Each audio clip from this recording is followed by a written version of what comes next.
اول نامه به نامت یا محمد،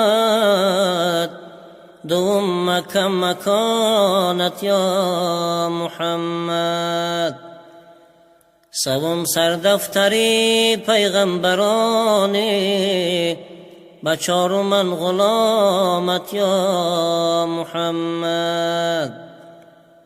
دل و جانم فدایت یا محمد، سر من خاک پایت یا محمد. بس رنج و عذاب‌های کشیدی در آن روز جهالت یا محمد.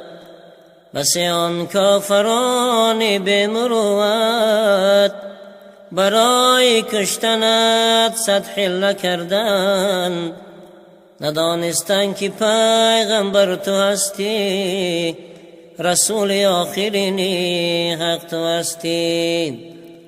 گل صد برگ را صد پاره دیدم، به بوی تو به گلزار یا محمد. گل صد برگ را صد پاره دیدم، به بوی تو به گلزار یا محمد. من سعدی مسکین زار